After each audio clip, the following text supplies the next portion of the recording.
உள்ளாட்சி தேர்தலை நோக்கி அடுத்து தாவேகா ரொம்ப தீவிரமாக களமிறங்குது. 234 தொகுதிகளுக்கும் மாவட்ட செயலாளர்கள் போட போறாங்க. It is a good idea. ஒரு சட்டமன்ற தொகுதியை கான்சன்ட்ரேட் பண்ணுறது, அதை அமைப்பு ரீதியாக பலப்படுத்துவது நல்ல ஐடியா. இப்போ மாநில அரசு அவங்க கையில் இருக்குது, மத்திய அரசு வேற யார் கையிலே இருக்குது. இந்த உள்ளாட்சி அமைப்புகள் இருக்குங்கள, அதுதான் எப்படி நம்ம பனியன் நெக்ஸ்ட் டு ஸ்கின்னுவாங்க. அது போல் மக்களோடு ஐக்கியமாக இருக்கிற அரசு. இது நிர்வாக எதிரான பஞ்சாயத்து, டவுனில் நகரசபை, பெரிய டவுனில் முனிசிபாலிட்டி, கார்பரேஷன். அப்போ இது நீங்கள் கைப்பற்றினாதான் உங்களுடைய மாநில அரசின் எல்லா திட்டங்களும் மக்களை நேரடியாக போய் சென்றடையும். திருநெல்வேலியில் மேயர், திமுக காரங்க மேயர் போல இருக்க பார்க்குறேன் நான். இந்த பக்கம் கருணாநிதி, இந்த பக்கம் ஸ்டாலின், டேபிளில் உதயநிதி. அதாவது குச்ச நாச்சமே இல்லைங்க. ஸ்டாலின் முதல்வராக இருந்த போது முதல்வராக வச்சது ஓகே, கருணாநிதி ஏன் வச்சாங்க? ஏன் முத்துவேலரை இன்னும் ஃபோட்டோ இல்லையா? முத்துவேலரையும் வைங்களப்பா. முத்துவேலர், கருணாநிதி, ஸ்டாலின் 3 ஃபோட்டோ வை.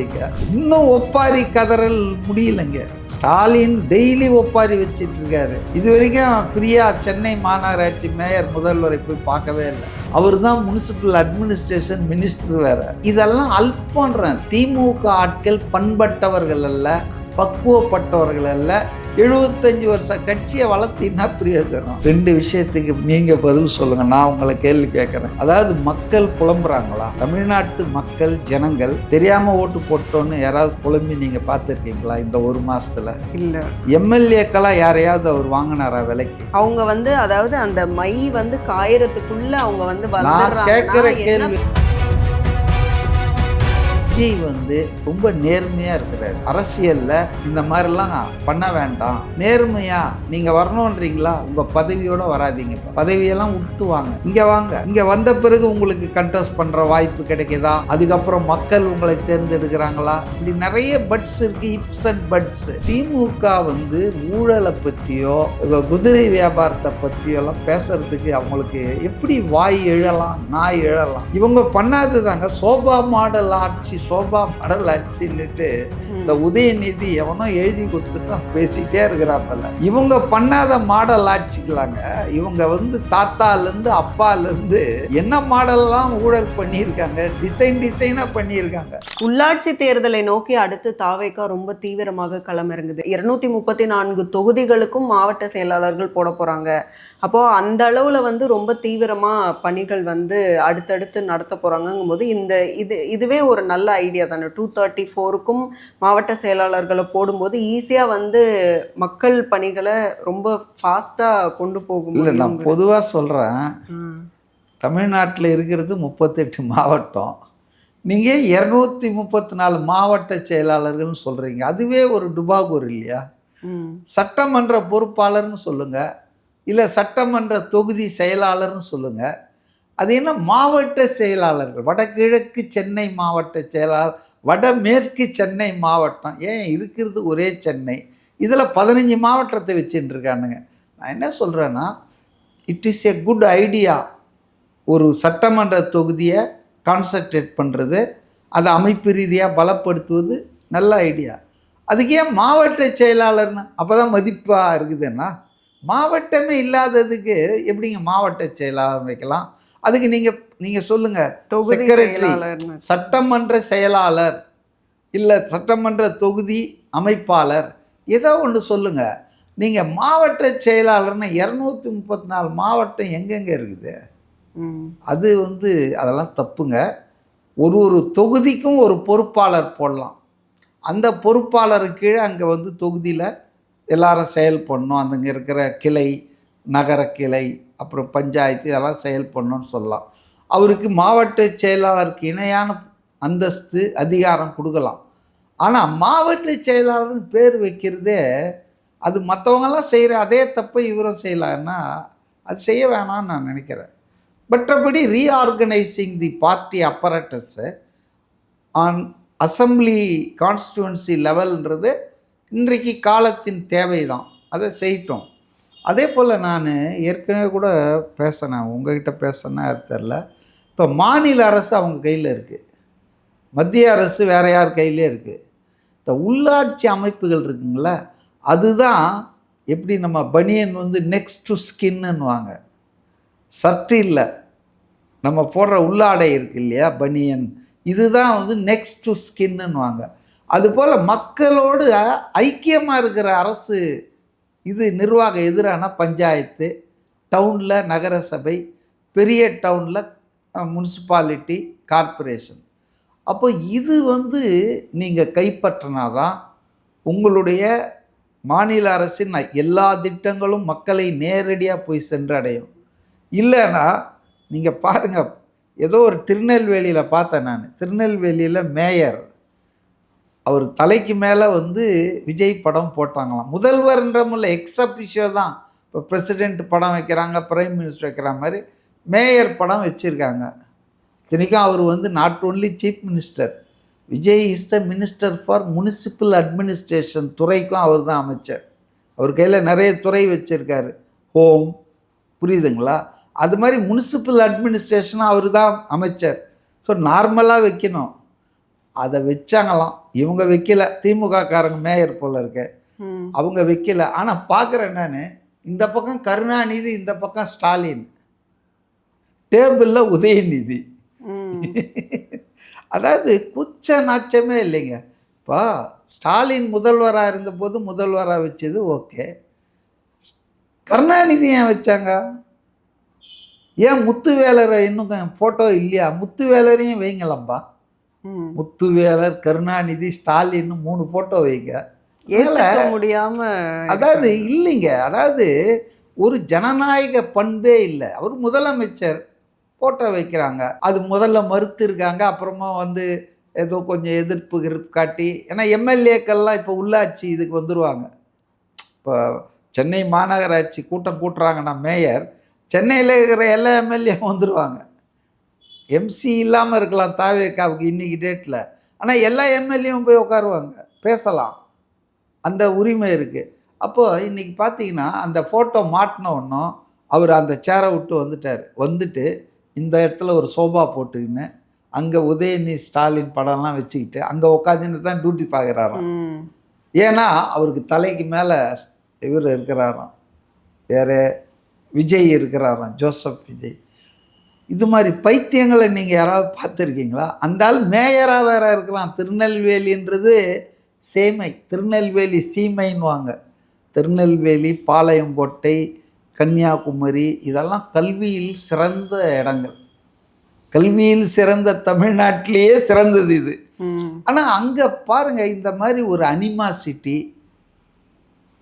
இப்போ எதுக்குங்க கருணாநிதி, ஸ்டாலின் படம்லாம் இருக்கணும்? யார் சீஃப் மினிஸ்டர் அவர் தானே. நீங்கள் கட்சி ஆஃபீஸில் போய் வச்சிங்க, திமுக ஆஃபீஸில் எதை ஒன்றா வச்சிங்க. இது ஒரு சில்லற மேட்ரா. அல்பமாக இருக்காங்க பாருங்கள் திமுக காரங்கன்னு சொல்கிறதுக்காக சொல்கிறேன். அவர் அங்கே சோபாவில் உட்காந்துன்னு தான் செய்கிறார். அந்த டேபிள், மேயர் சேர்லாம் அப்படியே காலியாக இருக்குது. இப்படி இருக்கிறவங்க எப்படிங்க வந்து இன்னும் 5 வருஷம் இந்த ஆட்சியை சகிச்சிக்க போகிறாங்க? இன்னும் ஒப்பாரி கதறல் முடியலைங்க. ஸ்டாலின் டெய்லி ஒப்பாரி வச்சிட்ருக்காரு. அதனால் ஒரு ஜனநாயக பண்பு இல்லை, மாற்றம் வந்திருக்கு, ஆட்சி மாறி இருக்குது. நீங்கள் திமுக தலைவராக நீங்கள் உங்கள் கட்சி ஆஃபீஸில் நீங்கள் என்ன ஒன்றா பண்ணீங்க. ஆனால் ஒரு தேர்வு செய்யப்பட்ட மேயர், திருநெல்வேலி மாநகராட்சி 25 இருக்குதுன்னு நினைக்கிறேன் தமிழ்நாட்டில். அப்போ அந்த மேயர்ன்றவர் வந்துங்க முதல்வரை போய் பார்க்கணும், கர்டசி இதெல்லாம். இது வரைக்கும் பிரியா சென்னை மாநகராட்சி மேயர் முதல்வரை போய் பார்க்கவே இல்லை. அவர் தான் முனிசிபல் அட்மினிஸ்ட்ரேஷன் மினிஸ்டர் வேறு. இதெல்லாம் அல்பன்றேன். திமுக ஆட்கள் பண்பட்டவர்கள் அல்ல, பக்குவப்பட்டவர்கள் அல்ல. 75 வருஷ கட்சியை வளர்த்தின்னா பிரயோஜனம். திமுக மகளிர் அணி கூட்டத்தில் கூட எக்ஸ்-சிஎம் மு.க. ஸ்டாலின் அவர்கள் வந்து பேசியிருக்கும் போது லைனாக நிறைய குற்றச்சாட்டுகள் தாவேகா மேலே வைக்கிறாங்க. அதாவது தாவேகாவிலேயே வந்து பாதுகாப்பு கிடையாது, பெண்கள் பாதுகாப்புக்காக வந்து நாங்கள் நிறைய விஷயங்கள் செஞ்சுருக்கிறோம், அப்போ பெண்களுக்காக நிறைய திட்டங்களை வந்து நிறைவேற்றிருக்கோம். இப்போ வந்து ஓட்டு போட்டவங்களும் போடாதவங்களும் எல்லாரும் சேர்ந்து புலம்ப ஆரம்பிச்சிட்டாங்க, எதுக்காக தாவேக்காவை சூஸ் பண்ணோன்னு சொல்லிட்டு அப்படின்னு சொல்லிட்டு நிறைய குற்றச்சாட்டுகள். அந்த ஷாப்பிங் வந்து நம்மலாம் என்ன ஷாப்பிங் பண்ணுவோம், ட்ரெஸ் வாங்குவோம், அந்த மாதிரி பண்ணுவோம். ஆனால் வந்து விஜய் அவர்கள் வந்து அதிமுகவிலேருந்து எம்எல்ஏக்களை வந்து ஷாப்பிங் பண்ணிட்டு இருக்கிறாரு அப்படின்னலாம் பேசியிருக்காரு. இல்லை நீங்கள் ஒரு ஊடகத்தில் இருக்கீங்க, பல இடங்களுக்கு போகிறீங்க, நாட்டு நடப்புகளை மற்றவங்களோட கூர்மையாக கவனிக்கிறீங்க. 2 விஷயத்துக்கு நீங்கள் பதில் சொல்லுங்கள், நான் உங்களை கேள்வி கேட்குறேன். இவ்வளோ நேரம் நீங்கள் அதாவது மக்கள் புலம்புறாங்களா? மக்கள், கட்சிக்காரங்களை சொல்ல, தமிழ்நாட்டு மக்கள், ஜனங்கள் தெரியாமல் ஓட்டு போட்டோன்னு யாராவது புலம்பி நீங்கள் பார்த்துருக்கீங்களா இந்த 1 மாதத்தில்? இல்லை. ரைட்டு. அடுத்தது, எம்எல்ஏக்களாக யாரையாவது அவர் வாங்கினாரா விலைக்கு? அதிமுகலேருந்து ராஜினாமா பண்ணிட்டு வந்தாங்க. ஆஸ் எம்எல்ஏஸ் யாராவது விலைக்கு வாங்கினாங்களா? அவங்க வந்து அதாவது அந்த மை வந்து காயறதுக்குள்ள அவங்க வந்து நான் கேட்குற கேள்வி பரிசு கொடுக்குறது இல்லை, நான் கேட்குற கேள்வி வந்து அவங்க வந்து எம்எல்ஏவாக வந்தாங்களா, எம்எல்ஏ பதவியெல்லாம் தூக்கி போட்டுட்டு ஆர்டினரி ஆளாக வந்து எங்கள் கட்சியில் சேர்ந்தாங்களா? ராஜினாமா பண்ணிட்டு தான் வந்தாங்க. ஸோ அவர் நினச்சிருந்தா அந்த 25 பேரில் ஒரு 5 பேருக்கு மந்திரி பதவியை கொடுத்துருந்தாருன்னா மிச்சம் 22 பேர் இருந்தான்ல, அதில் 10 பேர் இங்கே ஓடியாந்துட்டுருப்பான். ஓடியாந்துட்டா இப்போ மம்தா பானர்ஜிக்கு சொல்லுது இல்லை பிஜேபி, 2/3 வந்தாது, இது பிளவு, இதுதான் உண்மையான திரிணாமுல் காங்கிரஸ்ன்றான். அது மாதிரி இதுதான் உண்மையான அதிமுகன்னு சபாநாயகர் சொல்லிட்டு கூட்டணி ஆட்சின்னு சொன்னார்னா என்ன பண்ணுவாங்க? கொஞ்ச நாள் கழித்து மெர்ஜி பண்ணிடுறாங்க. மார்க்கங்கள் இல்லாமல் இல்லை, வழிகள் தெரியாமல் இல்லை. ஆனால் விஜய் வந்து ரொம்ப நேர்மையாக இருக்கிறார். அரசியலில் இந்த மாதிரிலாம் பண்ண வேண்டாம், நேர்மையாக நீங்கள் வரணுன்றீங்களா, உங்கள் பதவியோடு வராதிங்கப்பா, பதவியெல்லாம் விட்டு வாங்க, இங்கே வாங்க, இங்கே வந்த பிறகு உங்களுக்கு கண்டெஸ்ட் பண்ணுற வாய்ப்பு கிடைக்குதா, அதுக்கப்புறம் மக்கள் உங்களை தேர்ந்தெடுக்கிறாங்களா, இப்படி நிறைய பட்ஸ் இருக்குது, இப்ஸ் அண்ட் பட்ஸு. இது வந்து ஹார்ஸ் ட்ரேடிங் இல்லை, குதிரை வியாபாரம் இல்லை. குதிரை வியாபாரம்னா எம்எல்ஏவை அப்படியே எடுத்துன்னு வந்துடுறது தான். வாஷிங் மிஷினில் போட்டு பன்னீர்செல்வத்தை அப்படி போட்டால் பாருங்க. இந்த திமுக ஆட்சியில் சந்தி சிரிக்குதுங்க இவங்க ஊழல் விஷயம். இந்த வைத்தியலிங்கம்னு ஒரு அமைச்சர் இருந்தார் இல்லையா, முன்னாள் அமைச்சர் அதிமுகவில், வீட்டு வசதி வாரியத்துக்கு அவர் அமைச்சராக இருந்தார். அப்போ இந்த ஏரியா தான் நினைக்கிறேன், நம்ம தாம்பரத்துக்கு அந்த பக்கத்தில் ஒரு வீட்டு அடுக்குமாடி குடியிருப்பு ஏதோ கட்டுறதுக்காக அந்த பில்டர்கிட்ட 28 கோடி ரூபாய் லஞ்சம் வாங்கியிருக்கிறாருன்று தான் வழக்கு. இப்போ அந்த வழக்கு இதெல்லாம் எஃப்ஐஆர்லாம் போட்டு விசாரிக்கிற ஸ்டேஜ் இருந்தது திமுக ஆட்சியில். ஆனால் அவர் என்ன பண்ணார், வைத்தியலிங்கம் நேராக போய் திமுகவில் இணைஞ்சார். உடனே கேஸ் க்ளோஸ் பண்ணுறாங்க. எஃப்ஐஆரை க்ளோஸ் பண்ணி ஆதாரங்கள் இல்லை, போதுமான ஆதாரங்கள்னு கோர்ட்டுக்கு சப்மிட் பண்ணாங்க. அவர் போராதனெல்லாம் ஆட்சி மாற்றம் வந்துடுச்சு. இப்போ கோர்ட்டு அதை விசாரணைக்கு எடுக்கும்போது, அதாவது கவர்மெண்ட்டு அதை வித்ட்ரா பண்ணுது, எஃப்ஐஆரை க்ளோஸ் பண்ண சொல்லுது. அதை ஒரு கோர்ட்டில் ஹியரிங் பண்ணி தான் முறையாக க்ளோஸ் பண்ணுவாங்க. அது வரும்போது ஆட்சி மாறிடுச்சு. இப்போ போய் அதே டைரக்டரேட்டு ஆன்டி கரப்ஷன் அண்ட் விஜிலன்ஸில் என்ன சொல்கிறாங்கன்னா, சார் நாங்கள் அந்த வாபஸ் பண்ணுற அந்த இதை க்ளோஸ் பண்ணுற அறிக்கையை வாபஸ் வாங்க அனுமதிங்க, நாங்கள் வந்து அதை திரும்ப விசாரிக்க போகிறோம் அப்படின்றாங்க. ஸோ திமுக வந்து ஊழலை பற்றியோ இந்த குதிரை வியாபாரத்தை பற்றியெல்லாம் பேசுகிறதுக்கு அவங்களுக்கு எப்படி வாய் எழலாம், நாய் எழலாம்? இவங்க பண்ணாது தாங்க சோபா மாடல் ஆட்சின்னுட்டு இந்த உதயநிதி எவனோ எழுதி கொடுத்துட்டு தான் பேசிகிட்டே இருக்கிறாப்பல்ல. இவங்க பண்ணாத மாடல் ஆட்சிக்கலாங்க. இவங்க வந்து தாத்தாலேருந்து அப்பாலேருந்து என்ன மாடல்லாம் ஊழல் பண்ணியிருக்காங்க, டிசைனாக பண்ணியிருக்காங்க.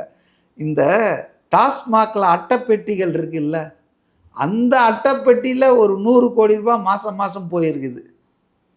இப்போ விஜய் வந்து ஒரு கூட்டத்தில் பட்ஜெட்டில் வந்து 30% போகுது, அதில் 20% சிஎம் சாருக்கு போகுது, 10% அந்த மந்திரிக்கு போகுது அப்படின்னு சொன்னப்போ நான் கூட அதிர்ந்து போனேன், என்னடா இப்படி சொல்கிறாரு இவ்வளோ டேரிங்கான்ட்டு.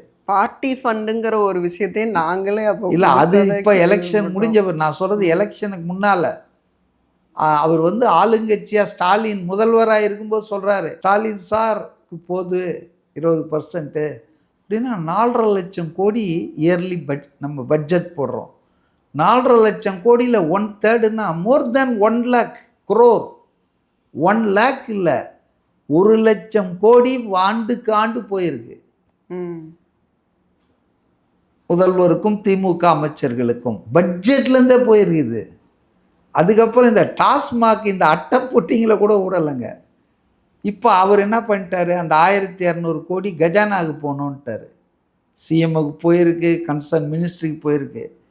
இப்படி ஊழல் பண்ணவங்க சோபா மாடல்லாம் பேசுகிறாங்களே, மக்கள் என்ன மடையர்கள்னு நினச்சிட்டு இருக்காங்களா? இன்னை வரைக்கும் 1 மாதம் ஆச்சுங்க, எங்கே ஊழல் நடந்திருக்குது? ஊழலெல்லாம் கிளப்பிட்டு இருக்காங்க, ஊழல் பண்ணவங்களெல்லாம் பொறுக்கிட்டு இருக்காங்க. இந்த ஷார்ட் டியூரேஷன் டெண்டர்னு 300 டெண்டரை இபியில் வந்தவனும் கேன்சல் பண்ணாங்க, ரத்து பண்ணாங்க. பார்த்தீங்களா? ஷார்ட் டியூரேஷன் டெண்டர்னால் என்ன தெரியுமா? அது 6 மணி நேரத்துக்குள்ளே நீங்கள் அந்த டெண்டர் அப்ளை பண்ணி முடிச்சிடணும். அது எவனுக்குமே தெரியாது, தெரிய வர்றதுக்குள்ளே இவங்க சொல்கிற ஆட்கள் போய் அதை பண்ணிவிடுவாங்க. இதுதான் ஷார்ட் டியூரேஷன் டெண்டர். விட்டா மாதிரியும் இருக்கும் டெண்டரு, எவனுக்கும் சொல்லாத மாதிரியும் ஆச்சு. நம்ம சொல்கிற ஆளுங்களுக்கு விட்டுறோம், கமிஷன் தான், கலெக்ஷன் கமிஷன் கரப்ஷன். இந்த மாதிரி ஆட்சி நடத்தி பல லட்சம் கோடி. ஏன் அவங்க பழனிவேல் தியாகராஜன் ஃபைனான்ஸ் மினிஸ்டராக இருக்கும்போது பேசினார ஒரு இது வந்தது இல்லை, ஆடியோ கிளிப்பு. அவங்க அப்பா அம்மா அவங்க தாத்தா சம்பாதிக்காத இவனுக்கு சம்பாதிச்சிட்டானுங்க, சபரீசனும் உதயநிதியும் 1000 கோடிக்கு மேலே சாப்பிட்டாங்கன்னு அந்த ஒரு வருஷத்துலேயே சொன்னார் அவர். அவரை தூக்கிட்டாங்க ஃபைனான்ஸ் மினிஸ்டரா. இப்போ இந்த வருஷம் 5 வருஷத்தில் இவங்க என்ன சம்பாதிச்சிருப்பாங்க? இப்ப இதையெல்லாம் கண்டுபிடிச்ச தாவேகா அரசு இப்ப ஊழல் பண்ணவங்க எல்லாரையும் கண்டிப்பா தண்டனை ஏங்க க்ளோசர் ரிப்போர்ட் போனதே கோர்ட்ல இருந்து இழுக்கிறாங்கல்ல. இப்போ எதுக்காக அருணை வந்து அங்க போட்டாருன்னு எல்லாம் கத்தனாங்கல்ல, அவரை ஏன் அங்கே போட்டாங்கன்னு சவுக்கு சங்கர் கத்திக்கிட்டே இருக்கிறார்ல. கமிஷனர்லேருந்து தூக்கிட்டாங்க. ஆனால் இந்த directorate of anti corruption and vigilance ஒரு முக்கியமான இது ஊழல் தடுப்பு இயக்குநரகம் வந்த ஒன்று கேஎன் நேரு மேலே எஃப்ஐஆர் போட்டார. 1 வருஷமாக போடாமல் இருந்தாங்க, இடி சொல்லியும் இல்லையா? ஸோ அதாவது ஊழல் தடுப்பு நடவடிக்கைகள் தொடங்கியாச்சு. அதுதான் இந்த கதறல் சத்தம் நாளுக்கு நாள் அதிகமாகும்.